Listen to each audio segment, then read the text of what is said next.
जी बेटा, कल हम लोगों ने पढ़ा था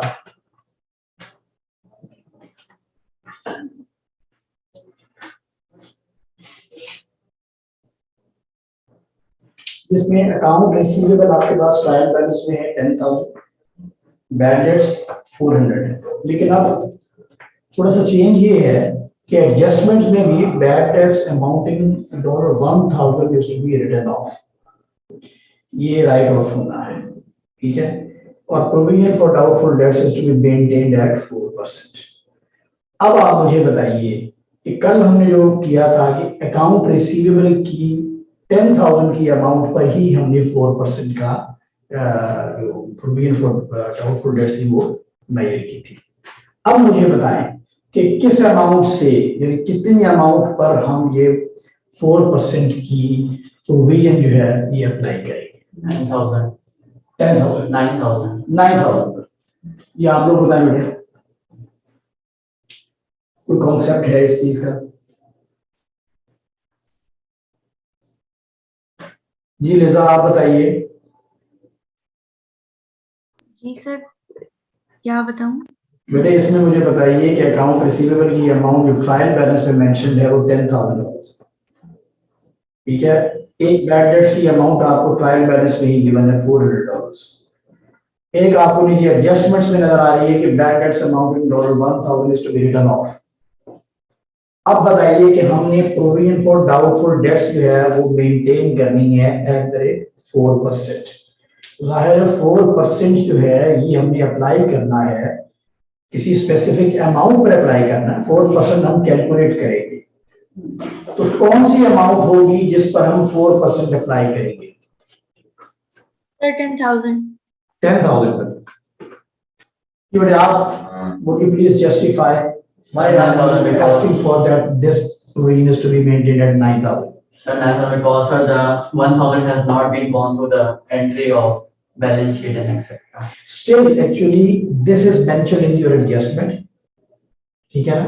तो ये अभी आपके उस प्रोसीजर से नहीं गुजरा। ये वो अमाउंट है बैड डेट्स जो आपके उस प्रोसीजर से गुजर के तो ट्रायल बैलेंस में अमाउंट आएगी।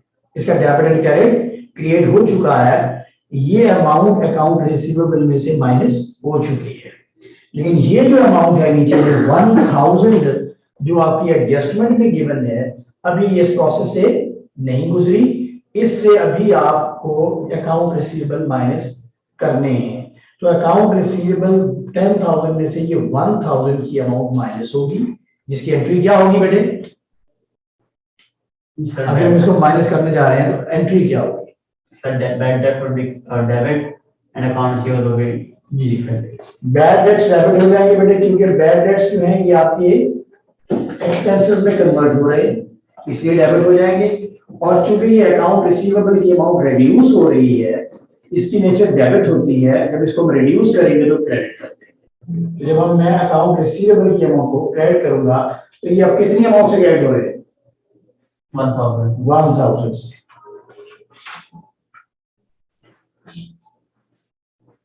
जी बेटा ये क्लियर हुआ। अगर आप याद रखिएगा क्वेश्चन में अगर आपको ये अमाउंट बैड डेट्स की ट्रायल बैलेंस में गिवन हो तो उसको अब फर्दर आप अकाउंट रिसीवेबल में से माइनस नहीं करेंगे, क्योंकि it has already been deducted from account receivable. लेकिन जो नीचे एडजस्टमेंट्स में चीजें दी गई होती हैं वो अभी अकाउंट फॉर होनी है।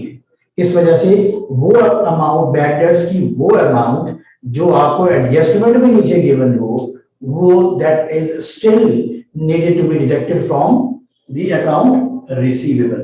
तो ये एंट्री पास होगी, ये वाली एंट्री ऑलरेडी पास हो चुकी है, जिसकी वजह से ये ट्रायल बैलेंस से मुराद ही होती है कि सबसे पहले ट्रांजैक्शन थी, ये ट्रांजैक्शन है। ये क्या है? ट्रांजैक्शन। ट्रांजैक्शन के बाद हमने इसको जर्नलाइज किया, डबल एंट्री में कन्वर्ट किया, उसके बाद फिर हमने इसको पोस्ट किया इनटू द अकाउंट्स। तो उन अकाउंट से जो बैलेंस हमारे पास आए वो पोस्ट होते हैं ट्रायल बैलेंस में।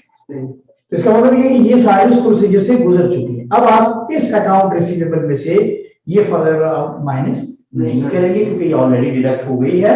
इस अमाउंट को जरूर माइनस करेंगे जो आपको एडजस्टमेंट भी गिवन होगी। इसलिए हमने bad debts debit and account receivable credit किया। ठीक हो गया बेटे? अब आप मुझे बताएं, प्रोसीजर वही हमारा, इसके बाद फर्दर की प्रोसीजर वही है जो हम कल करते रहे। अकाउंट रिसीवेबल है, ठीक है। अब इसका अकाउंट बना लें दोबारा से। जो मैं अमाउंट कहना चाह रहा हूं उसमें क्लोजिंग बैलेंस पर ये कैलकुलेशन होती है। मैं अगर ये अकाउंट रिसीवेबल बनाना चाहूँ, अकाउंट ये डी अकाउंट, ये बड़ी ओपनिंग बैलेंस, ये क्या है? ठीक है, ये कहां पे आएगा? Balance brought down. ये ब्रॉट फॉर्मूले क्या कितना है? 10,000। ये देखिए नई एंट्री पास हुई जिसमें अकाउंट रिसीवेबल क्रेडिट हो रहा है। हम क्रेडिट साइड पर मूव करेंगे और रेफरेंस क्या लिखेंगे? Bad debts 1000। अब आप इसको बैलेंस ऑफ कीजिए। तो ये कितनी अमाउंट है बेटे? टोटल 10,000। ये लार्जेस्ट आइटम है। नहीं सर, इसका टोटल करें आप 10,000 और कितनी अमाउंट बैलेंस कैरी डाउन में आएगी? 9,000। ये वो क्लोजिंग बैलेंस है जिस पर आपने ये जो है ये percentage provision for doubtful dates की अप्लाई करनी है। हमेशा याद रखिएगा क्लोजिंग बैलेंस पर अगर ये एडजस्टमेंट ना दी गई होती, bad debts amounting $1,000 is to be written off, तो फिर हम किस पर कैलकुलेट करते हैं? इसी अमाउंट पे कैलकुलेट करते, वही हमारा फाइनल बैलेंस होता है। लेकिन क्योंकि ये अमाउंट हमने माइनस की है पहले और फिर हमारे पास जो बैलेंस कैरी डाउन आ रहा है ये हमारा क्लोजिंग बैलेंस है। इस पर अब कैलकुलेट कीजिए बड़ा, 9,000 पर 4% कैलकुलेट कीजिए, कितने अमाउंट है? 360। अब कल के क्वेश्चन में जो हमने किया था उसमें हमारे पास पिछले साल में कितना क्लोजिंग बैलेंस बचा था बेटे? प्रोविजन फॉर डाउटफुल डेट्स का एक बैलेंस आया था ना हमारे पास, मैंने कल कराया था 400 था। कितना था? 400 था। अब हम उसी अकाउंट को आगे कंटिन्यू करते हैं। ठीक है, आपको लगा होगा कि अब जो आप बात कर रहे थे बेटे प्रोविजन कहां से क्रिएट की जाती है? हम उस प्रोविजन को क्रिएट करते हैं out of profit income statement से, उसके बाद चार्ज कर देते हैं हम एज एन एक्सपेंस। अब हर साल उतनी अमाउंट नहीं होती हमारे पास, असल में ये वो अमाउंट रिजर्व पड़ा हुआ है। ठीक है, अब इसको एक दफा हमने क्रिएट किया था इस साल, अब हमारे पास हर दफा याद रखिए इसका मतलब क्या है? Provision for doubtful debts is to be maintained. Maintain का मतलब ये है कि जो भी क्लोजिंग बैलेंस आपके पास अकाउंट रिसीवेबल का आएगा उस पर आपने 4% की प्रोविजन रखनी है अपने पास। अब पिछले साल हमारे पास अकाउंट रिसीवेबल कितने थे? 10,000 थे। उस पर हमने प्रोविजन कैलकुलेट की तो कितनी अमाउंट आई?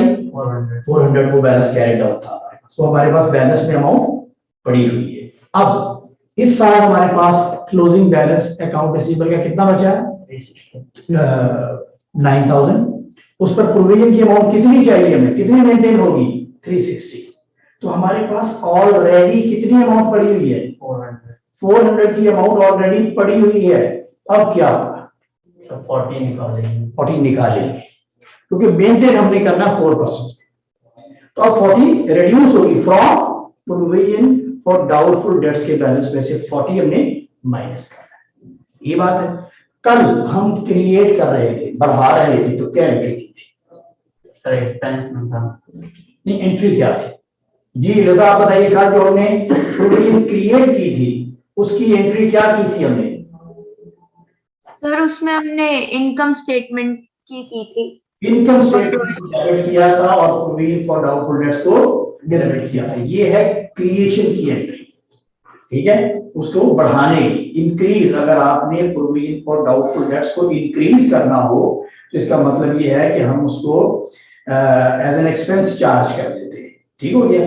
लेकिन अब अगर हमें रिड्यूस करनी है तो ये हमारे लिए इनकम बन जाएगी। क्या बनेगी? इनकम। अब इनकम के लिए क्या होगा? उस एंट्री को हम रिवर्स कर देंगे। तो प्रोविजन फॉर डाउटफुल डेट्स को जब हम क्रिएट करते हैं तो क्रेडिट करते हैं, जब हम उसको रिड्यूस करेंगे तो डेबिट कर देंगे। ठीक है, और इनकम स्टेटमेंट को क्रेडिट कर देंगे। क्यों? कि इनकम स्टेटमेंट जो होती है जितने भी एक्सपेंसेस हैं उनसे डेबिट होती है और जितनी भी इनकम उनसे क्रेडिट होती है। अब इस रिक्वायरमेंट के मुताबिक हमारे पास क्या है कि हमारे पास इनकम है, ये $40 की Income. इनकम है, it is to be treated as an income in your income statement. तो अब हम इसको इनकम कंसीडर करेंगे, तो हमारे पास एंट्री क्या है, प्रोविजन फॉर डाउटफुल डेट्स। कितनी है ये बेटे कितनी अमाउंट है ये? 400. The provision 40 है. प्रोविजन अब हमने रिड्यूस करनी है, हमें तो वो रिक्वायरमेंट चाहिए। इस सिचुएशन को टैकल करने के लिए क्या है कि हमारे पास ऑलरेडी, मैं यहां लिख देता हूं और अगर आपको नहीं समझ आ रही,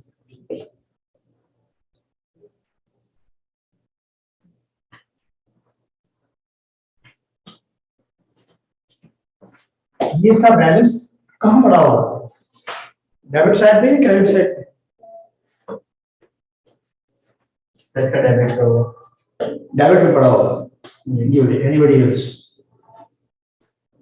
सर इस वाले ट्रांजैक्शन पहले क्रेडिट पे था। पिछला बैलेंस मैं जो कह रहा हूँ, जो हमारे पास बैलेंस कैरी डाउन जो हमारा था, वो पिछले साल वाला बैलेंस, वो ट्रायल बैलेंस में डेबिट साइड पे पड़ा होगा या क्रेडिट साइड पे? जी लिजा आप बताइए प्लीज। Sir debit? नहीं बेटे, याद रखिएगा प्रोविजन फॉर डाउटफुल डेट्स और जो अकाउंट रिसीवेबल है, ये दोनों एक दूसरे के लिए कॉन्ट्रैक्ट है। कल मैंने आपको बैलेंस शीट का वो करवाया था कि बैलेंस शीट में अकाउंट रिसीवेबल की अमाउंट और नीचे प्रोविजन फॉर डाउटफुल डेट्स की अमाउंट को नेगेटिव में लिखवाया था। ठीक है, तो ये उसका आउटपुट है, ये उसको रिड्यूस करने के लिए। ठीक है, तो ये याद रखिएगा कि इसकी रेसिप क्या होगी, क्रेडिट की क्रेडिट साइड। ठीक है, अब देखिए आप 400 की अमाउंट आपके पास ऑलरेडी है, आपको इस साल कितनी अमाउंट चाहिए? 360 चाहिए। कितनी चाहिए? कैलकुलेट करके देख लें आप।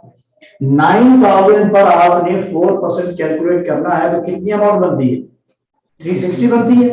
तो 400 तो ऑलरेडी पड़ा हुआ हमारे पास, हमें मेंटेन कहां तक करनी है? 360 तक। तो हमें 40 को रिड्यूस करना है, उसी को रिड्यूस करने के लिए मैं एंट्री बना रहा हूं। तो प्रोविजन फॉर डाउटफुल डेट्स को डेबिट करेंगे कितना अमाउंट से? $40 से, और इनकम स्टेटमेंट को भी हम क्रेडिट करेंगे $40 से। ये क्लियर हुआ? अब आप प्रोविजन फॉर डाउटफुल डेट्स का अकाउंट बनाएंगे। ठीक है, बनाइए जरा, खुद बनाइए, कोशिश कीजिए बेटे। लिजा आप भी बनाइए प्लीज। क्या बनाए हम? प्रोविजन फॉर डाउटफुल डेट्स का बेटे आपने टी अकाउंट बनाना है। जैसे ये बना हुआ है ना अकाउंट रिसीवेबल, कल मैंने जो आपको प्रोविजन फॉर डाउटफुल डेट्स का एक टी अकाउंट बना के दिखाया था, आपने उसको नोट किया था? अपनी बुक्स में देखिए आप, वहां पर आपके पास होगा प्रोविजन फॉर डाउटफुल डेट्स का वो जो क्लोजिंग बैलेंस, अब वो अगले साल में, इस साल में आकर ओपनिंग बैलेंस बन जाएगा। तो वहां पर कहां पे शो हो रहा था? क्रेडिट साइड पर, अब डेबिट साइड पर, अब कहां शो हो जाएगा? क्रेडिट साइड पर। प्रोविजन फॉर डाउटफुल डेट्स का बैलेंस ब्रॉट डाउन या ब्रॉट फॉरवर्ड कहां पे आएगा? क्रेडिट साइड पर। और अब नई एंट्री ये पास करनी है आपने। ओके, ये अफेक्ट कर रही है ना प्रोविजन फॉर डाउटफुल डेट्स। तो अब आपने बताना है कि 360 का बैलेंस आएगा। अच्छा, तो मुझे बताएगा कि अब इस प्रोविजन फॉर डाउटफुल डेट्स में जो आपके पास बैलेंस कैरी डाउन है वो कितनी अमाउंट होगी?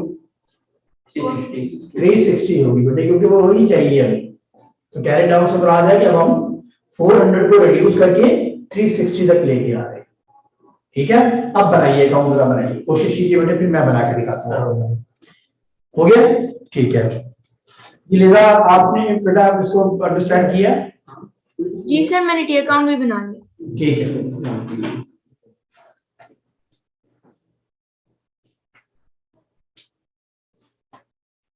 इसको बेटा नोट कीजिए, उसके बाद इसको रिमूव करके तो मैं अकाउंट बना रहा हूं।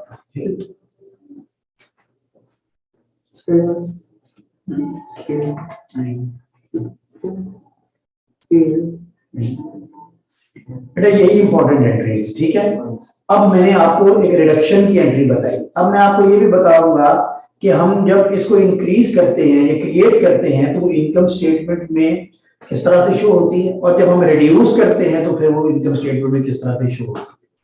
इसका इनकम स्टेटमेंट एक्सट्रैक्ट और फिर बैलेंस शीट एक्सट्रैक्ट बनाया जाता है कि ये अमाउंट हमारे पास कौन सी अमाउंट रिपोर्ट होती है इनकम स्टेटमेंट में और कौन सी अमाउंट रिपोर्ट होती है बैलेंस शीट में।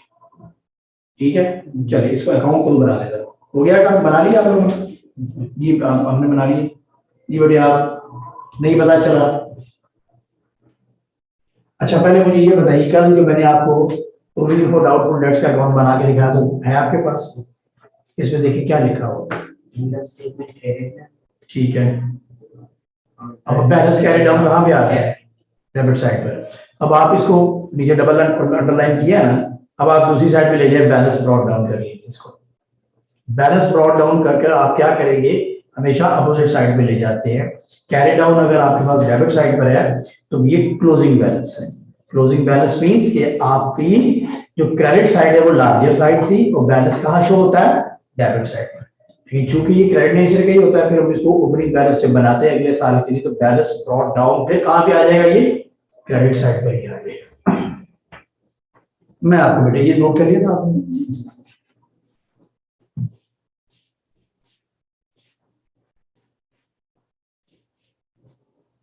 अब ये वो बैलेंस मैं आपको बना रहा हूँ, अकाउंट बना रहा हूँ, प्रोविजन फॉर डाउटफुल डेट्स। ये देखिए आप, इसका बैलेंस ब्रॉड डाउन जो होगा या ब्रॉड फॉरवर्ड किस साइड पे होगा? ये लिखा हो, उसको भूल जाए। ये लिखा हो, क्या लिखा हुआ है? ओपनिंग बैलेंस क्या है? क्रेडिट साइड पे लिखा गया है, तो हम इसको बैलेंस और रखेंगे, क्या रखेंगे?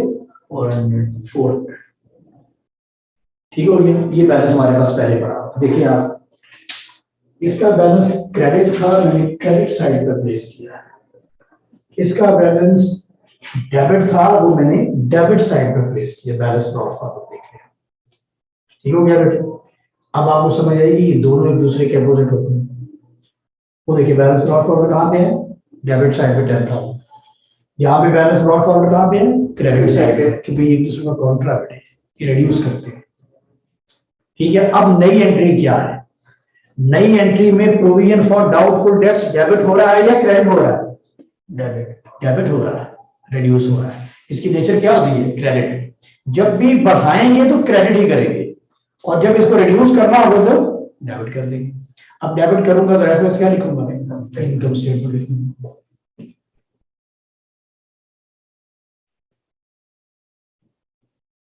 कितनी अमाउंट से? 40 से।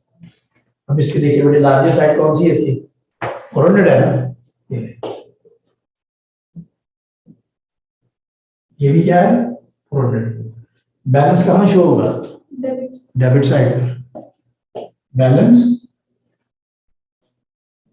कैरी डाउन कितनी अमाउंट से? 360 से। ये मेंटेन हो गया। आपको ये वाली अमाउंट जो है ये मेंटेन करनी होगी। अब मैंने ये रिडक्शन की एंट्री बताई आपको, अभी मैं आपको इंक्रीज वाली एंट्री भी बताऊंगा। वो हम कल भी कर चुके हैं, लेकिन हो चुके ओरिजिनल एंट्री हम अगले साल में ले लेते हैं। ठीक है, अगले साल में इसकी अमाउंट अगर बढ़ानी है।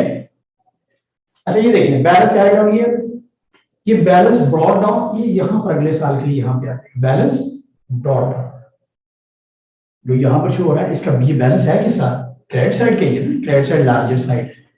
तो मैंने आपको बताया हुआ कि बैलेंस हम कैसे फाइंड करते हैं, वो मैथमेटिक्स का एक छोटा सा रूल मैंने बताया था, -15 + 8 बताया था ना। तो -15 + 8 का आंसर क्या आता है? -7। वो क्यों आता है? माइनस क्यों आता है लिखा? क्योंकि वो +8 उसके -8 से कैंसिल हो जाता है और बाकी -7 ही बचता है। वो तो प्लस तो कैंसिल हो गया। यहां पर भी अगर आप देखेंगे तो आपके पास लार्जर साइड कौन सी होती है? क्रेडिट साइड है। तो ये बैलेंस भी किसका बचेगा? क्रेडिट साइड का बचेगा। शो यहां भी होता है क्योंकि ये साइड स्मॉलर साइड है। इसको बैलेंस करने के लिए अमाउंट मैं इधर लिखूंगा, लेकिन इसको जब भी मैं अगले साल में पोस्ट करूंगा, लेके जाऊंगा, तो फिर ये क्रेडिट साइड पर ही आएगा। ये क्रेडिट साइड से ओपनिंग बैलेंस से बाद यहां से स्टार्ट होगा। ये बात यहां तक क्लियर हुई बेटे? आप बताएं बेटे, आपको क्लियर हुई? आपका क्या नाम है? आयशा। जी बढ़िया आयशा, आपको क्लियर हुआ। लिजा आप बताइए, आपको क्लियर हुआ ये? जी सर। जी बढ़िया, आप बताइए।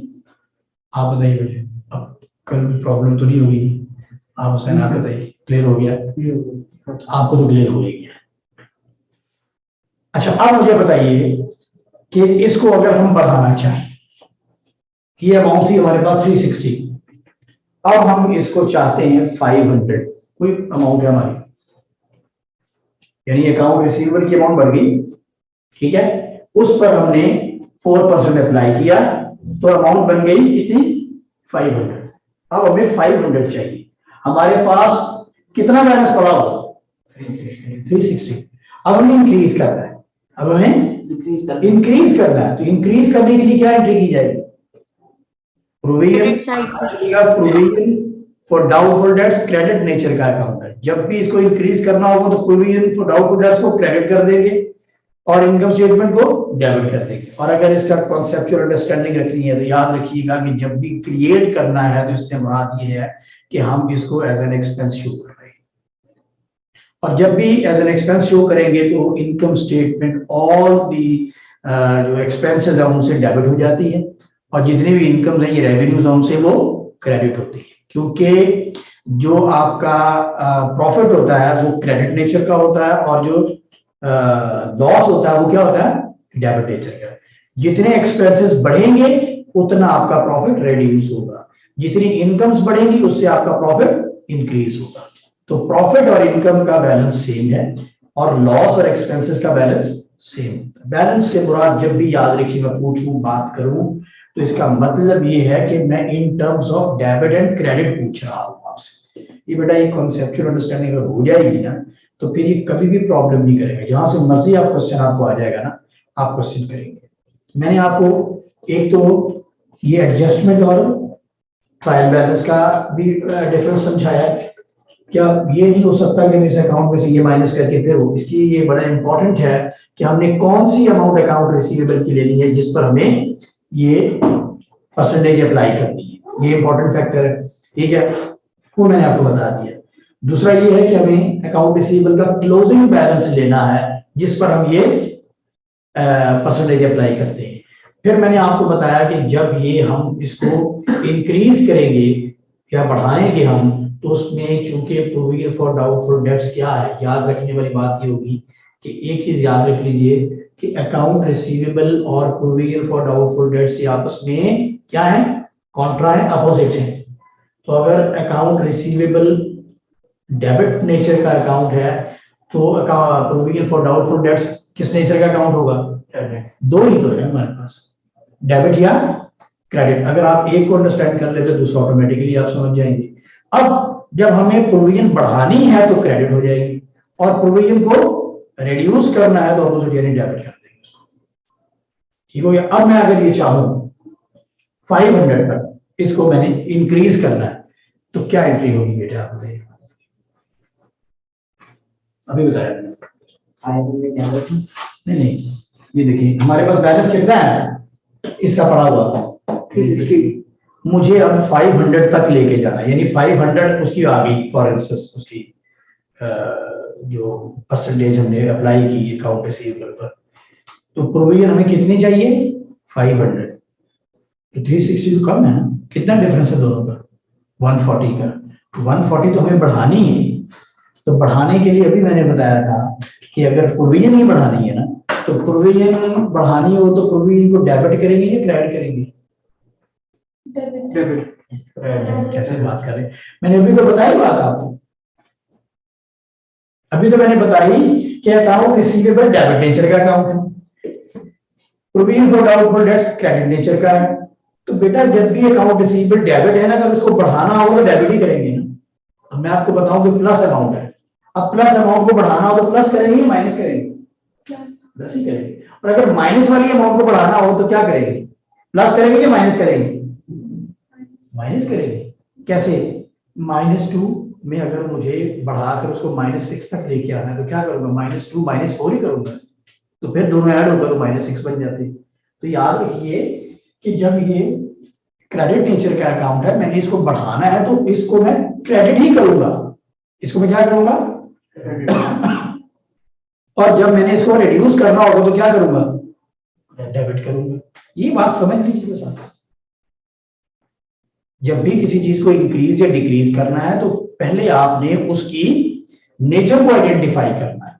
मैंने बताया कि अकाउंट रिसीवेबल डेबिट नेचर का है, ये इसका उलट है, तो यार पहले मैं जब पूछ किसी भी चीज के मुताबिक पूछूं तो पहले फौरी तौर पर अपने ज़हन में क्या लेके आए, उसकी नेचर को आइडेंटिफाई कीजिए। मैं पूछता हूं प्रोविजन फॉर डाउटफुल डेट्स को मुझे 360 से 500 तक इंक्रीज करना है, इसका मतलब है कि 140 मुझे इंक्रीज करना है, तो प्रोविजन फॉर डाउटफुल डेट्स को मुझे इंक्रीज करना है तो मैं इसको क्रेडिट करूंगा या डेबिट करूंगा। इसको छोड़ दें, मैं एंट्री की बात कर रहा हूं। ये डेबिट और क्रेडिट में आप कंफ्यूज होते हैं। एंट्री ऑटोमेटिकली एडजस्ट होती है। एंट्री बनाएं, क्या होगी मेरे जी लिजा आप बताइए, एंट्री क्या होगी? 140 की प्रोविजन हमने इंक्रीज करनी है। सर इंक्रीज हो रहा है तो डेबिट साइड पे इनकम स्टेटमेंट पे 140। जी मुझे एंट्री बताइए, बाद में पोस्टिंग करेंगे हम, सिर्फ अभी एंट्री बताइए। सर तो that's what I am saying, income statement debit होगी and then provision for doubtful debt credit होगी, याद रखिए, क्योंकि ये क्रेडिट नेचर है तो वहां पर मैं एंट्री में क्रेडिट करूंगा। एंट्री की बात कर, ठीक होगी बात। जब मैंने रिड्यूस किया था तो मैंने क्या किया था, प्रोविजन फॉर डाउटफुल डेट्स को डेबिट कर दिया था और मैंने इनकम स्टेटमेंट को क्रेडिट किया। अब एक ही चीज है, इनकम स्टेटमेंट तो रहनी है आपने। अब मुझे इसको बढ़ाना है तो बढ़ाने के लिए क्या करूंगा, income statement debit and provision for doubtful dates credit. ठीक हो गया। अब देखिए आप,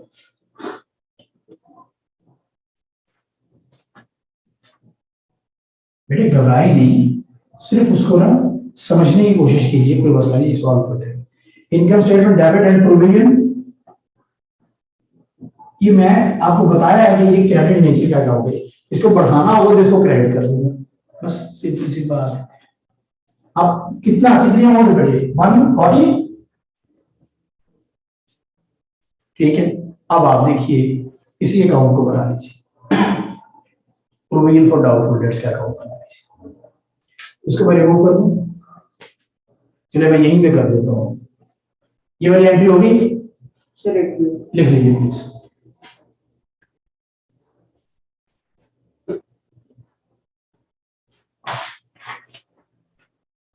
इसमें डेबिट और डेबिट तो जब जी जी इसका क्या हो रहा है प्रोविजन का। हाँ, अब नई सिचुएशन आ गई है हमारे पास। मैं नई सिचुएशन की बात कर रहा हूं कि नई सिचुएशन के मुताबिक हमारे पास फॉर इंस्टेंस कोई भी डेटर्स की अमाउंट है, उस पर जब हमने 4% अप्लाई किया तो हमारे पास जो प्रोविजन की अमाउंट बनती है, मेंटेन करनी है, वो बनती है 500। कितनी बनती है हमारे पास? अब हम चेक करेंगे already provision for doubtful dates के अकाउंट में कितना बैलेंस पड़ा हुआ है। बैलेंस पड़ा हुआ 360 का, तो अब हमें 360 से 500 तक पहुंचना है, तो इसका मतलब है उसके अंदर हमें $140 और डालने हैं, ऐसा ही है।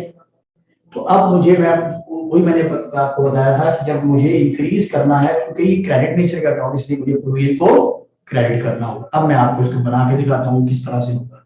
ये देखिए आप, अगर आप सेपरेटली भी करना चाहे तो ये देखिए प्रोविजन का अकाउंट क्या होगा।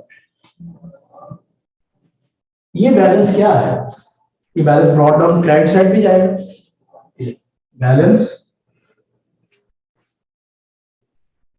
ब्रॉट और कितना बढ़े 360, ऐसा ही इसमें देखिए कि प्रोविजन डेबिट हो रही है क्रेडिट हो रही है, इस एंट्री में क्रेडिट हो रही है, मैं क्रेडिट से रिमूव और इनकम स्टेटमेंट लिख दूंगा।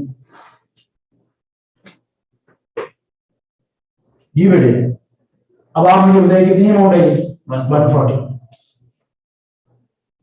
इस तरह से कुछ भी नहीं है, इसका मतलब ये हुआ कि टोटल अमाउंट इधर ही है 500 होगी, ये भी टोटल 500 होगा और बैलेंस इस साइड पे कितना हुआ ये 500 ये अमाउंट चाहिए था ना, तो देख लो मुझे क्रेडिट हुई तो ये साइड पे है ये अमाउंट, ये अकाउंट क्रेडिट होगा तो बढ़ेगा। यहां देखिए ये अमाउंट रिड्यूस करनी थी हमने 400 से 360 तक, तो देखिए डेबिट की थी ना, ठीक हो गया। मुझे बढ़ाना है 360 से 500 तक, तो ये देखिए मैंने कैलकुलेट किया। ये क्लियर हुआ बेटे? अब मैंने आपको इंक्रीज की एंट्री भी बता दी है, सिचुएशन भी बता दी है, और डिक्रीज की भी बता दी। ठीक होगी बात? अब मैं आपको, क्या टाइम क्या हुआ? 5 minutes. इसको नोट कीजिए जी। लिजा बेटे क्लियर हो गया? जी जी जी। चलो बेटे इसको मैं रिमूव करके आगे बढ़ूं ताकि मैं आपको बता दूं ये चीज।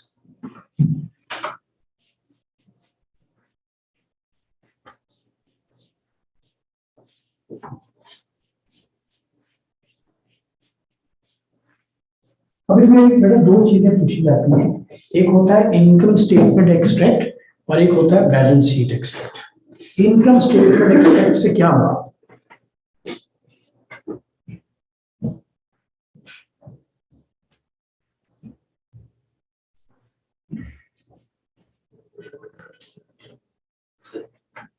इनकम स्टेटमेंट एक्सट्रैक्ट से मुराद income statement extract for the year ended. जिस तरह से आप इनकम स्टेटमेंट के साथ एक नरेशन लिखते हैं, ये वही चीज होती है। इनकम स्टेटमेंट एक्सट्रैक्ट का मतलब ये है कि इनकम स्टेटमेंट का वो पोर्शन, सारी इनकम स्टेटमेंट नहीं, वो पोर्शन जो इस कॉन्सेप्ट को डील करता है।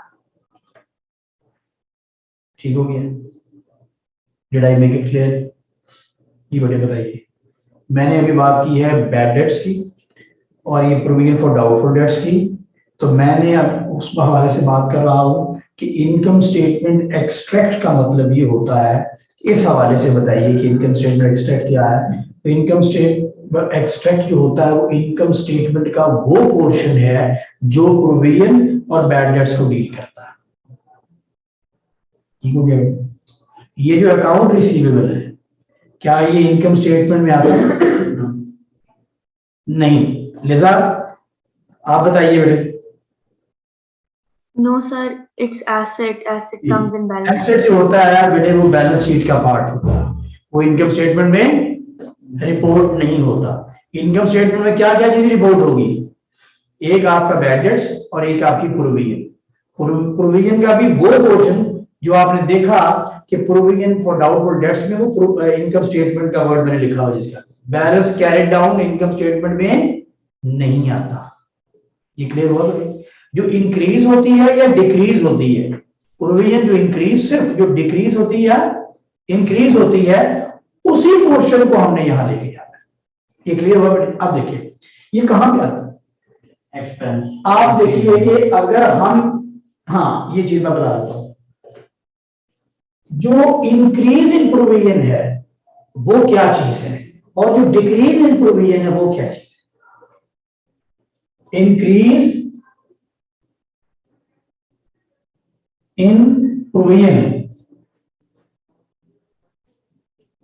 For doubtful debts. जी भाई ये क्या है? पूछने से मुराद ये है कि ये एक्सपेंस है या इनकम है? एक्सपेंस है। जब भी हम इंक्रीज करते हैं तो एज एन एक्सपेंस शो कर देते हैं। और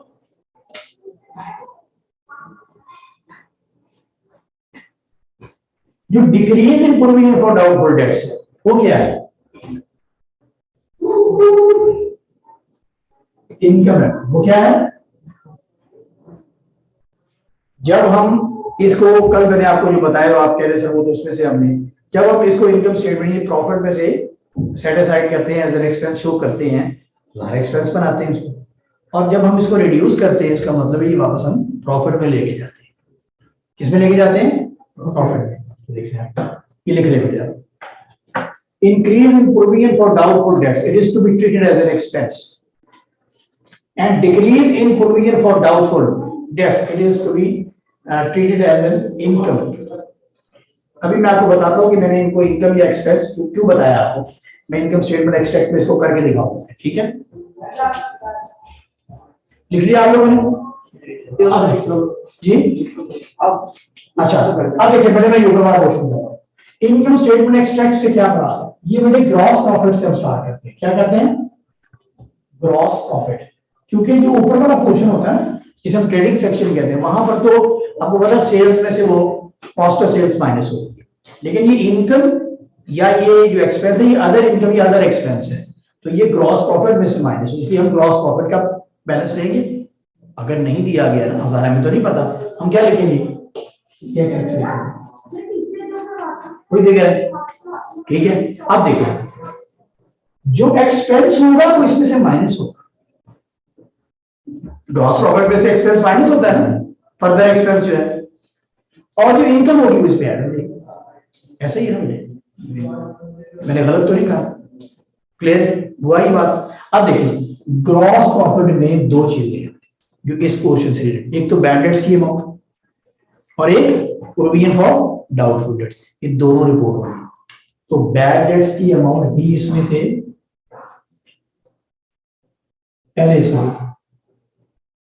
कर लेते हैं ऐड, क्या होगी, decrease in provision for doubtful dates, ये ठीक है क्या बेटे, ये अमाउंट आ गई हमारे पास, ये ऐड होगी, ये मैं असल में सेपरेट सिचुएशन में एक ही सिचुएशन में करके बता रहा हूँ, वैसे सेपरेट भी किया जा सकता है, चलिए इसको ऐड कर लीजिए, ठीक हो गया। ज़ाहिर है एक सिचुएशन में एक ही आएगी ना, या वो डिक्रीज होगी या इंक्रीज होगी, दोनों में सिचुएशन एक वक्त में नहीं आ सकती। अब अगर मैंने इसको करना हो, एक्सपेंस को शो करना हो, तो क्या करूंगा, इसमें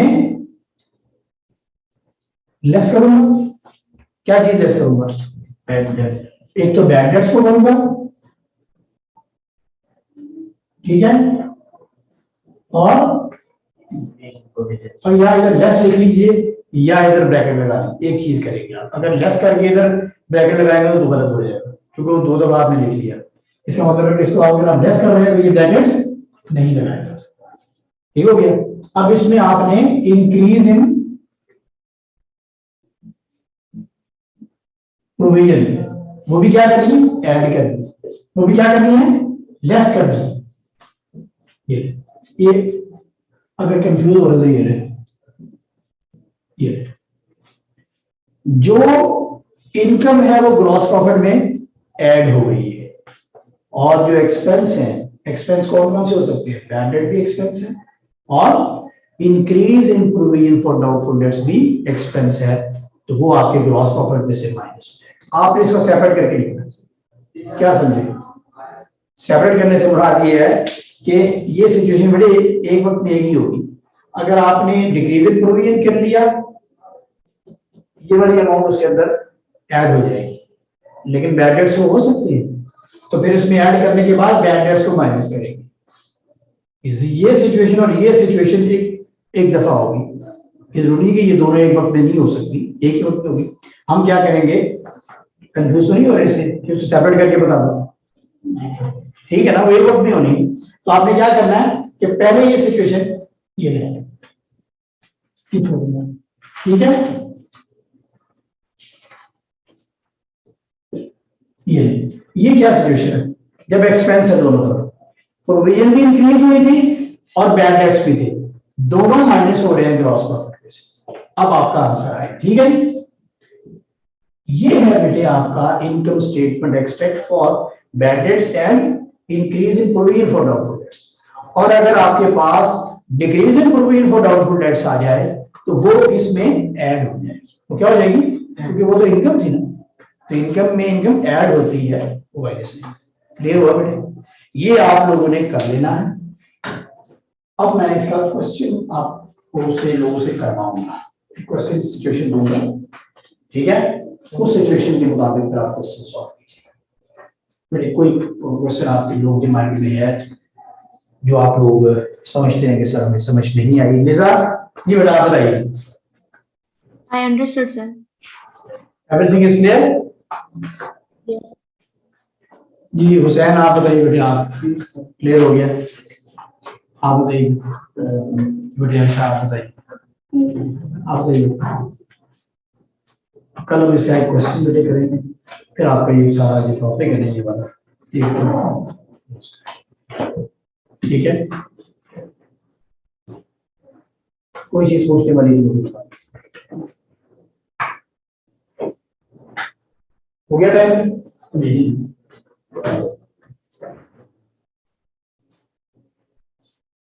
आप लोग मेरी क्लास है।